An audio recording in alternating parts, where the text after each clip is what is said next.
27 जून 2016ला गुजरातमधील diamond city म्हणल्या जाणाऱ्या शहरात सुरतच्या प्लस पार्ले पॉइंट परिसरात सर्जन सोसायटीतील फ्लॅट नंबर 55 जरीवाला कुटुंब राहायचं. दीक्षित जरीवाला 25 वर्षीय कापड विणकाम युनिटचे मालक होते. दीक्षित जरीवाला सुरतमधील कापड व्यापारातील सर्वात मोठे म्हणजे एक नंबरचे व्यापारी होते. कटरगाम नावाच्या जागेत त्यांचं स्वतःचं एक टेक्सटाईल होतं. दीक्षित जरीवाला यांनी 26 वर्षांच्या वयात खूप प्रगती केली होती. त्यांचं लग्नही झालं होतं. त्यांच्या बायकोचं नाव वेल्सी होतं. त्या दोघांची 1.5 वर्षांची एक मुलगीही होती. दीक्षितच्या आयुष्यात सर्व चांगलं चाललं होतं. दीक्षित सर्जन सोसायटीच्या बंगल्यात पत्नी वेल्सी, 1.5 वर्षाची मुलगी फिओना, आई वडील हितेश आणि फाल्गुनी आणि भाऊ चित्रांगसोबत राहत होते. त्याच बंगल्यात त्याचे काका अनिलही राहत होते. 27 जून 2016ला दीक्षित आपली पत्नी वेल्सी आणि मुलीला घेऊन सुरतमध्ये एका नातेवाईकाकडे गेले होते, कारण तिथं त्यांचा जेवणाचा बेत होता. जेवण आटोपल्यानंतर दीक्षित आपल्या पत्नीसोबत आणि मुलीसोबत रात्री साधारण 9:45 आसपास आपल्या घरी परत आले. दीक्षितने कार पार्किंग करून सर्वजण फर्स्ट फ्लोअरवर गेले, कारण खाली ग्राउंड फ्लोअरला पार्किंगचा एरिया होता. त्यामुळे सर्वजण फर्स्ट फ्लोअर आणि सेकंड फ्लोअरवरच राहत होते. पहिल्या मजल्यावर आल्यानंतर दीक्षितने आपल्या बायकोला वेल्सीला सांगितलं की ती पार्किंगची लाईट चालूच ठेवली आहे, मी ती बंद करून येतो. त्याच्यानंतर दीक्षित खाली निघून गेले, पण खूप वेळ झाल्यानंतरही ते परत येत नाहीत. वेल्सीने त्यांना आवाज दिला. दीक्षितने 10 मिनिटात येतो असं सांगितलं, पण 10 मिनिटं झाल्यानंतरही तो आला नाही. त्यानंतर वेल्सी तिची मुलगी फिओनाला झोपवते आणि स्वतःही खाली जाण्याचा निर्णय घेते. जसा वेल्सीने दरवाजा उघडला तसं तिला समोर 3 माणसांनी चेहऱ्याला मास्क लावून आणि हातात हँडग्लोव्ज घालून दीक्षितच्या मानेवर चाकू ठेवून शिडीवरून वर येत असताना तिला दिसले. हे बघून वेल्सीची परिस्थिती खराब झाली. त्याच्यानंतर ते तिन्ही नराधम निशितला घेऊन त्याच्या बेडरूममध्ये जातात. त्यातील एक नराधम निशितच्या मानेवर चाकू ठेवून उभा होता आणि दोघेजण घराला लुटायला सुरू करतात. घरातील किमती वस्तू, पैसे ते सर्व काही लुटत होते आणि वेल्सीने त्यावेळेस कोणत्याही नातेवाईकाच्या घरी जेवायला जाताना खूप जास्त किमती दागिने घातले होते. त्या चोरांनी वेल्सीच्या अंगावरील सर्व दागिने काढून घेतले आणि तिला सांगितले की तुझ्या मुलगीला उचल आणि गुपचूप बाथरूममध्ये जा. वेल्सीने तसंच केलं. मुलीला उचललं आणि बाथरूममध्ये गेली. त्यानंतर त्या चोरांनी बाथरूमचा दरवाजा बाहेरून बंद केला. काही तास बाथरूममध्ये बंद राहिल्यानंतर तिला असं जाणवलं की चोर आता निघून गेले आहेत. आता काहीच कुजबूज किंवा त्यांचा आवाज ऐकू येत नव्हता. त्यानंतर रात्री साधारण 11:30च्या सुमारास वेल्सीने बाथरूमची खिडकी तोडली आणि आरडाओरडा करायला लागली, कारण तिथले आजूबाजूचे लोक निशित आणि वेल्सीला चांगल्या पद्धतीने ओळखत होते. त्यामुळे जेव्हा काही शेजाऱ्यांनी वेल्सीचा आवाज ऐकला तेव्हा ते पळत घराच्या दिशेने आले. घराचे सर्वच दरवाजे उघडे होते. जसे शेजारी पहिल्या मजल्यावर आले तेव्हा त्यांनी बघितलं की बेडवर निशित झोपलेला आहे. बेडवर चारी बाजूला रक्त पसरलं होतं. रक्ताचा सडा पडला होता. सोबतच घरातील वस्तू देखील अस्ताव्यस्त पडल्या होत्या. हे सर्व बघून शेजारी देखील विचारात पडले. ते देखील हे दृश्य बघून हैराण झाले होते. त्याचे आई वडील त्याच्या मामाच्या कुटुंबासह मॉरिशसला सुट्टीवर गेले होते. शेजाऱ्यांनी या घटनेची माहिती पोलिसांना दिली आणि पोलीस तात्काळ घटनास्थळावर पोहोचले. घरात प्रवेश करतानाच पोलिसांनी पाहिलं की घरातील सर्व साहित्य अस्ताव्यस्त पडलेलं आहे. घरातील कपाटांचे, तिजोऱ्यांचे दरवाजे उघडे होते, ज्याच्यात पहिल्या नजरेतच समजत होतं की लूटमारीचं प्रकरण आहे. त्यानंतर पोलिसांनी दीक्षितचा मृतदेह त्वरित दवाखान्यात पोस्टमॉर्टमसाठी पाठविला. त्यानंतर अज्ञात हल्लेखोरांच्या विरोधात हत्येचा आरोप लावण्यात आला आणि पुढील चौकशी सुरू केली, कारण हे प्रकरण सुरतमधील नामवंत व्यापाऱ्याच्या हत्येचं होतं. सकाळ होता होता हे प्रकरण सगळीकडे पसरलं. सकाळी ही बातमी ऐकल्यानंतर न्यूज रिपोर्टर, व्यापारी यांचं येणं जाणं चालू झालं. इकडं पोलीस ही माहिती गोळा करत होते, सखोल चौकशी करत होते, कारण त्यावेळेस घरात केवळ 3च माणसं हजर होती. एक ज्याची हत्या झाली होती, दुसरी वेल्सी जी रात्रीपासून एकसारखी रडत होती, अधूनमधून बेशुद्ध पडत होती, जिचे अश्रू थांबता थांबत नव्हते, तिसरी दिशीतची 1.5 वर्षाची मुलगी फिओना होती. ती लहान मुलगी याबद्दल काहीच सांगू शकत नव्हती. त्यामुळे वेल्सी ही एकटीच या घटनेची साक्षीदार होती. तीच सांगू शकत होती की त्या रात्री नेमकं काय झालं होतं. पण वेल्सीचं तर पहिलंच रडून रडून हालत खराब झाली होती. तिला काही विचारलं तर ती सांगायच्या मनस्थितीत नव्हती. त्यामुळे पोलिसांनी त्यावेळेस वेल्सीला काही विचारणं त्यांना ठीक वाटलं नाही.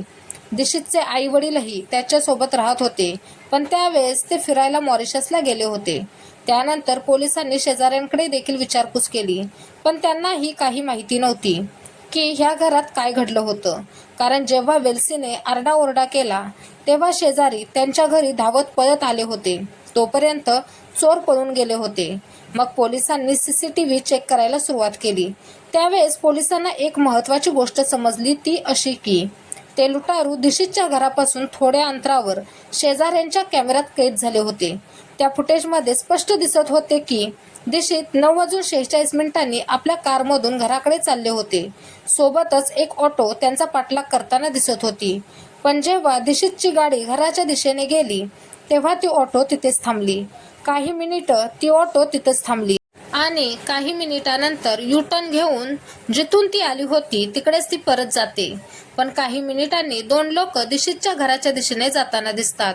साधारण 9:51 ते दोघं दिशीतच्या घराकडे जातात.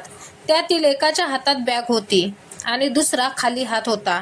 कॅमेऱ्यात ती लोक फक्त पाठमोरीच दिसत होती, ज्या कारणाने त्यांची ओळख पटू शकली नाही. ती 2 लोक 9:51 साधारण चालत घराच्या आत गेले होते आणि 11:30च्या सुमारास दिशीतच्या गाडीनेच घराच्या बाहेर आले होते. दिशीतचा तर मृत्यू झाला होता. म्हणजे ते लुटारू दिशीतची गाडी घेऊन फरार झाले. त्यानंतर या घटनेला 2-3 दिवस झाल्यानंतर प्रकरण थोडं शांत झालं. मग पोलीस पुन्हा दिशीतच्या घरी जातात, कारण आता वेल्सीची हालत थोडी बरी होती. तिने थोडं स्वतःला सावरलं होतं. त्यामुळे पोलिसांनी वेल्सीला या हत्येप्रकरणी विचारायला सुरुवात केली. वेल्सीनेही तीच गोष्ट सांगितली, जी गोष्ट आपण सुरुवातीपासूनच ऐकत आहोत, की ती नातेवाईकांच्या घरातून जेवण करून घरी पोहोचले होते. दिशीत पार्किंगची लाईट बंद करायला गेला तेव्हा अचानक लुटारू दिशीतच्या गळ्यावर चाकू ठेवून घरात घुसले. त्यांनी वेल्सी आणि तिच्या 1.5 वर्षाच्या मुलीला बाथरूममध्ये बंद केलं. वेल्सीचं म्हणणं होतं की यानंतर काय झालं हे तिलाही माहीत नाही, कारण ती बाथरूममध्ये बंद असल्याने तिला बाहेर काय झालं हे समजलंच नाही. पण जेव्हा पोलीस नातेवाईकांशी आणि शेजाऱ्यांशी बोलतात तेव्हा त्यांना काहीतरी वेगळंच समजतं. पहिलं हे की ज्या दिवशी दिशीतची हत्या झाली होती त्यावेळेस त्यांचा कोणताच नातेवाईक सुरतमध्ये नव्हता. सगळ्यात मोठी गोष्ट ही की त्या दिवशी दिशीतचे आई वडीलही विदेशात गेले होते. परत प्रश्न निर्माण व्हायला सुरुवात झाली की काय लुटारूंना पहिल्यापासूनच माहीत होतं की आज त्यांचा कोणताच पाहुणा शहरात नाही, त्याचा जवळचं कोणीच शहरात हजर नाही. पोलिसांनी त्यांना पहिलं चौकशीसाठी घेतलं, ज्यांच्या घरी दिशीत जरीवाला पत्नी वेल्सीसोबत जेवणासाठी गेले होते. होऊ शकतं की हे घडवून आणण्यामागे त्यांचाच हात असू शकेल. दिशीतच्या घरातील सर्व दागिने आणि 55,000च्या आसपास पैसे चोरीला गेले होते. त्यामुळे लोकांकडे देखील चौकशी केली गेली, पण चौकशीत काहीही स्पष्ट झाले नाही आणि त्या माणसांचा ज्यांच्या घरी जरीवाला जेवणासाठी गेले होते त्यांचाही याच्यात काही संबंध आढळून आला नाही. तरीही का कुणास ठाऊक पोलिसांना असं वाटत होतं की या हत्येमागे घरातीलच कोणी ना कोणीतरी सहभागी असणार आहे, कारण एवढं परफेक्ट टाईम कोणी बाहेरची व्यक्ती नाही माहिती करून घेऊ शकत. बाहेरच्या व्यक्तीला परफेक्ट टाईम कसं काय माहिती? एका बाजूला वेल्सी होती, जिचं 3 वर्षापूर्वीच लग्न झालं होतं, जिचं आयुष्य एका रात्रीत उद्ध्वस्त झालं होतं. ती विधवा झाली होती. दुसऱ्या बाजूला पोलिसांवर खूप जास्त प्रमाणात दबाव होता, कारण दिशीतचे नातेवाईक सामान्य नव्हते. त्यांची खूप मोठ्या माणसांशी ओळख होती.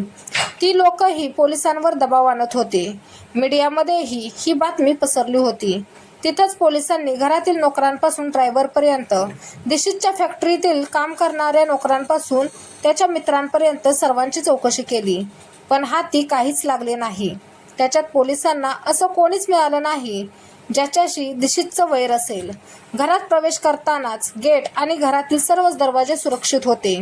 कोणताच दरवाजा तुटला नव्हता किंवा कोणीही जबरदस्ती प्रवेश केलेला काही पुरावा होता. म्हणजे जी लोक घरात आली होती त्यांची मदत नक्कीच कोणीतरी केली होती, मग तो घरातील व्यक्ती असो किंवा त्यांच्या नातेवाईकांपैकी किंवा ओळखीचा कोणी असो. त्यांना कोणीतरी मदत केली होती हे नक्कीच. जर कोणाचे दिशीतसोबत वैर असते तर तो दिशीतच्या मानेवर चाकू ठेवून पहिल्या मजल्यापर्यंत घेऊन गेला नसता. ती लोक तिथंच पार्किंगमध्ये दिशीतला संपवून पळून गेले असते. जर ते चोरीच्या उद्देशाने आले असते तर त्यांना ही भीती जरूर वाटली असती की दिशीतच्या घरी त्याच्याशिवाय आणखी लोकही असतील आणि घरात जास्त लोक असतील तर आपण पकडले जाऊ. पण असं नव्हतं. त्यांना चांगलंच माहिती होतं की घरात त्यावेळेस कोण कोण आणि किती माणसं आहेत. ह्या सगळ्या गोष्टींना बघून पोलिसांना हे समजलं की हे काम घरातीलच माणसानं केलं आहे आणि हत्या केल्यानंतर तर चोरीचं नाव देण्यात आलं आहे. कारण जर ते लुटमार करायला म्हणजे चोरी करायला आले होते तर त्यांनी दिशीतला का संपवलं होतं आणि जर हत्याच करायचा उद्देश होता तर वेल्सीला आणि तिच्या 1.5 वर्षाच्या त्या मुलीला म्हणजे फिओनाला का सोडलं होतं, जेव्हा त्यांना माहिती होतं की वेल्सी त्यांच्या विरोधात साक्ष देऊ शकते. आणि सगळ्यात मोठी गोष्ट म्हणजे त्यांनी घरातील सर्व दागिने आणि कॅश लुटलेली होती. पण डॉक्टरांच्या म्हणण्यानुसार जेव्हा त्यांनी दवाखान्यात दिशीतला पोस्टमॉर्टमसाठी आणलं होतं तेव्हा दिशीतच्या गळ्यात चैन आणि हातात सोन्याचा कडा, सोन्याची अंगठी आणि महागडं घड्याळ तसंच होतं. दिशीतचा मृतदेह बघितल्यानंतर डॉक्टरांनी हे सर्व जसंच्या तसं त्याच्या अंगावर पाहिलं होतं. तिथंच दिशीतच्या पॅन्टमध्ये देखील खूप सारे ATM होते. जर ते चोरीच करायला आले होते तर ते ह्या सर्व वस्तू का सोडून गेले होते, ते हे सर्व का घेऊन गेले नाहीत, हा पोलिसांसमोर मोठा प्रश्नच होता. इकडे वेल्सीचं रडून रडून खूप वाईट हाल झालं होतं. शेजाऱ्यांना पण तिच्यावर दया यायला लागली होती, कारण एवढ्या छोट्या वयात ती विधवा झाली होती. त्याच्यानंतर परत एकदा पोलिसांनी वेल्सीच्या दिलेल्या साक्षीवर परत एकदा शोध सुरू केला. वेल्सीनं आपल्या साक्षीत सांगितलं होतं की दिशीत पार्किंग एरियात लाईट बंद करायला गेला होता. तो त्यासाठी पहिल्या मजल्यावरून ग्राउंड फ्लोअरला गेला होता. पण पोलिसांनी जेव्हा व्हेरीफाय केलं तेव्हा असं समजलं की पार्किंग एरियाची एक स्विच फर्स्ट फ्लोअरवर पण आहे. पार्किंग एरियातील लाईटला फर्स्ट फ्लोअरवरून ऑन किंवा ऑफ करता येऊ शकतं. त्यामुळे लाईट बंद करायला दिशीतला खाली जायची काय गरज होती. तो पहिल्या मजल्यावरूनच लाईट बंद करू शकत होता. असं तर नव्हतं की वेल्सी खोटं बोलत आहे. त्यांचं लक्ष आणि एका गोष्टीवर गेलं. वेल्सीच्या म्हणण्यानुसार घरी चोरी करण्यासाठी 3 बदमाश आले होते, पण CCTVत तर 2च दिसत होते. इथं पण वेल्सीनं पोलिसांना खोटं सांगितलं होतं. वेल्सीचं म्हणणं होतं की त्या बदमाशांनी दिशीतला खालून मारत वर आणलं होतं. त्यांच्यात झटापट देखील झाली होती. पण इथं देखील पोलिसांपुढे प्रश्न निर्माण होतो की दिशीतला जेव्हा ते 3 जण मारत वर आणत होते किंवा त्यांच्यात झटापट होत होती तर मग दिशीत तर चष्मा घालत होता. त्याचा चष्मा झटापट होताना ग्राउंड फ्लोअरवर किंवा शिड्यांवरती पडायला पाहिजे होता. पण जेव्हा पोलीस घटनास्थळावर पोहोचतात तेव्हा ते पाहतात की दिशीतनं चष्मा घातलेला आहे आणि तो चष्मा एकदम व्यवस्थित होता. पोस्टमॉर्टमनुसार दिशीतच्या डोळ्यांपासून त्याच्या कमरेपर्यंत जवळजवळ 8 वार चाकूने केले होते. त्याच्या गळ्यावरून पण चाकू फिरवला गेला होता. पण परत प्रश्न निर्माण होतो की जर दिशीतचं कोणासोबत इतकं वैर होतं तर त्यांनी फक्त दिशीतलाच का मारलं, त्याच्या मुलीला आणि बायको वेल्सीला का सोडलं. आणि हाही पुरावा होता की ते बदमाश घरात अगदी व्यवस्थितरित्या घुसले होते. त्यांनी कोणतीही जोर जबरदस्ती केली नव्हती. ह्या सर्व गोष्टींनी आणि जवळजवळ 60 तास चाललेल्या रिसर्चनंतर पोलिसांना दिशीतची पत्नी वेल्सीवरच संशय यायला लागला होता. म्हणजे जी महिला पाठच्या 3 दिवसांपासून रडत होती तिलाच पोलीस स्टेशनमध्ये बोलावलं जातं आणि तिला सक्तीनं विचारलं जातं. पण तरीही वेल्सीनं या सर्वाला नकार दिला. ती पोलिसांना म्हणाली की ती हे सर्व का करेल. त्यांच्या घरात तर सर्व सुरळीत चाललं होतं आणि त्यांची तर 1.5 वर्षांची मुलगी देखील आहे. वेल्सीनं सांगितलं की त्या नवरा बायकोंमध्ये कधीही भांडणं झालेली नव्हती. त्यांचं एकमेकांवर खूप प्रेम होतं. तिचं कधी सासू सासऱ्यांसोबतही भांडण झालं नव्हतं किंवा वादविवाद झाले नव्हते. पण जेव्हा पोलीस इन्व्हेस्टिगेशनमध्ये जे समोर आलं होतं ते वेल्सीला सांगतात तेव्हा पोलिसांच्या सक्तीपुढे आणि उलटसुलट प्रश्नांपुढे वेल्सी तुटून जाते. काही तासातच ती केलेला गुन्हा मान्य करते.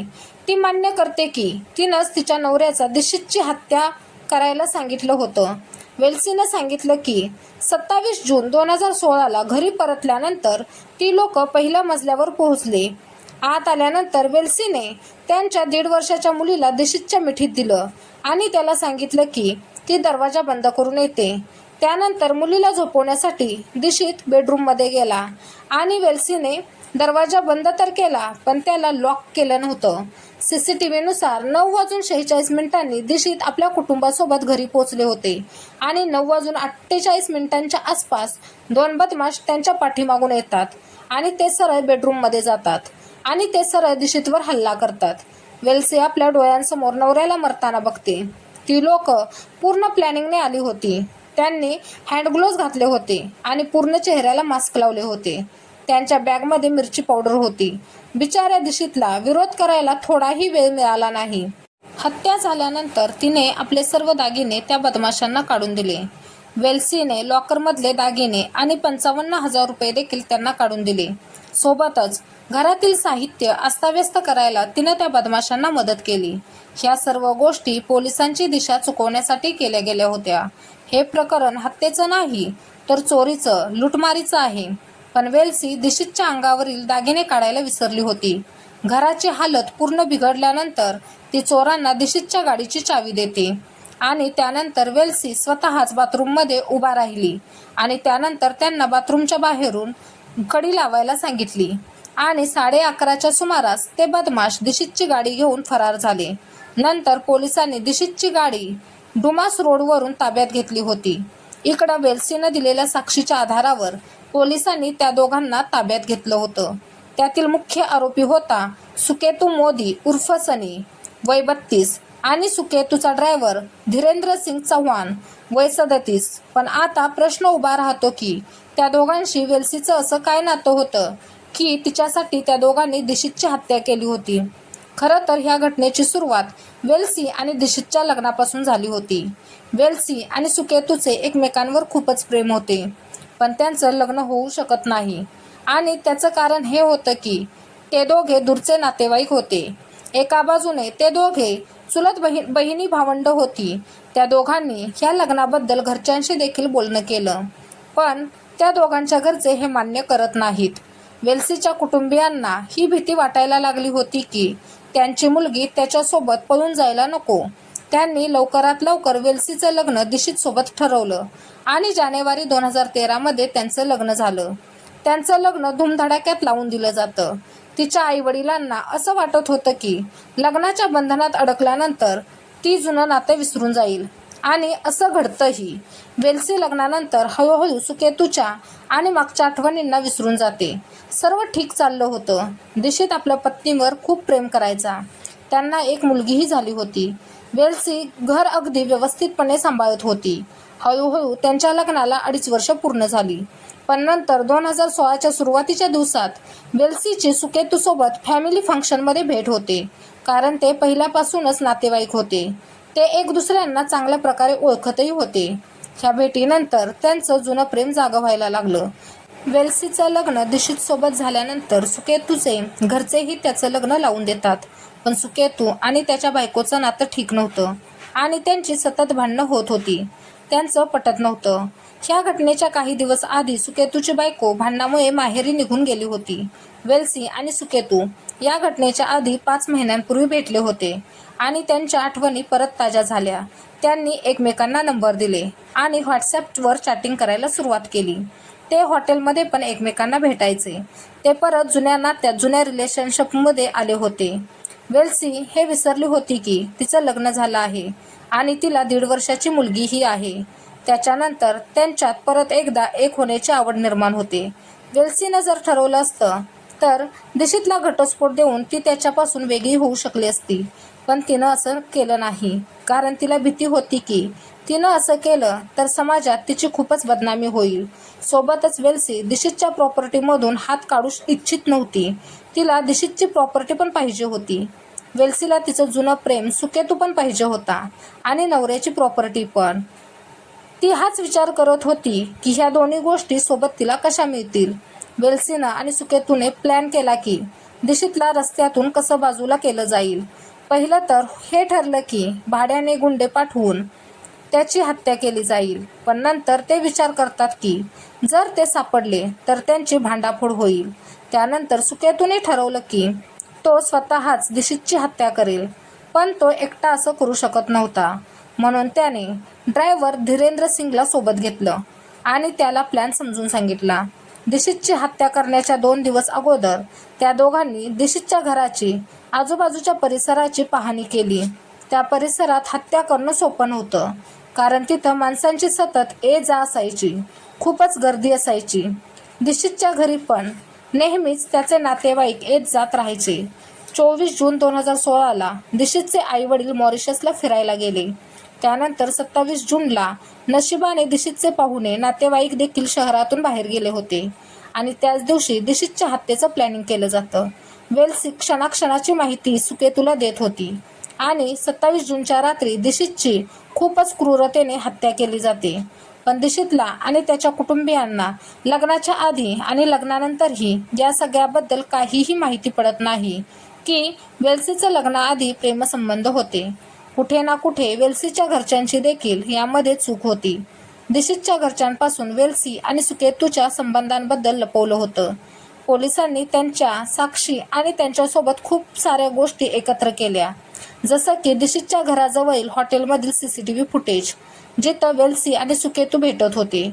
त्या दोघांची व्हॉट्सॲप चॅटिंग, कॉल डिटेल्स, हत्येच्या दिवशी सुकेतू आणि ड्रायव्हरनं घातलेले कपडे, हँड ग्लोव्ज आणि मास्क यांसारख्या गोष्टी जमा केल्या. सुकेतू आणि धीरेंद्रच्या विरोधात चार्जशीट तयार केली. मग कोर्टात केस उभा राहिली. पोलिसांनी 100 पेक्षाही अधिक पुरावे एकत्र केले होते. इन्व्हेस्टिगेशनमध्ये त्यांची साक्ष देखील रेकॉर्ड केली होती. पण त्याच्यातील काही जणांनी कोर्टात जाताच आपल्या साक्षी बदलल्या होत्या.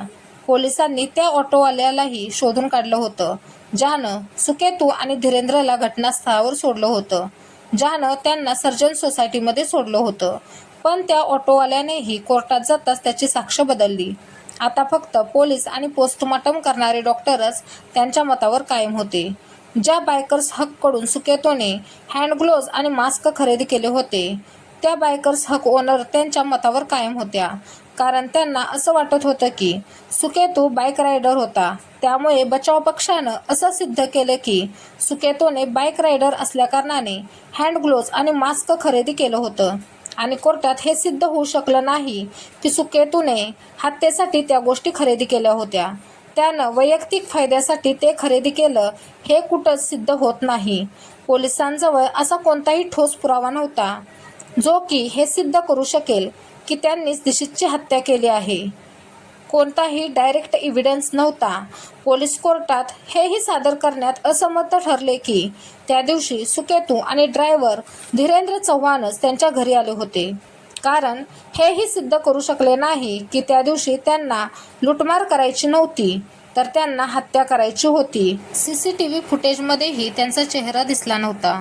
त्यामुळे 31 डिसेंबर 2019ला वेल्सी जरीवाला, सुकेतू मोदी आणि धीरेंद्र सिंग चव्हाण बेनिफिट ऑफ डाऊटच्या कारणाने सेशन कोर्टानं त्यांना सोडून दिलं. त्याच्या पत्नीसह 3 आरोपींना स्थानिक न्यायालयाने 3.5 वर्षांच्या क्रूर गुन्ह्यानंतर निर्दोष मुक्त केलं. हत्येचा आरोप सिद्ध करण्यासाठी सबळ पुराव्याअभावी न्यायालयाने त्यांची निर्दोष मुक्तता केली, कारण खटल्यादरम्यान बहुसंख्य साक्षीदार विरोधक ठरले आणि ह्या प्रकारे त्या तिघांनाही कोर्टानं निर्दोष म्हणून सोडून दिलं. ह्या घटनेचा उद्देश कोणालाही दुखावण्याचा किंवा त्रास देण्याचा नाही, तर तुम्हाला सतर्क करणं आणि जागरूक करणं हाच यामागचा उद्देश आहे.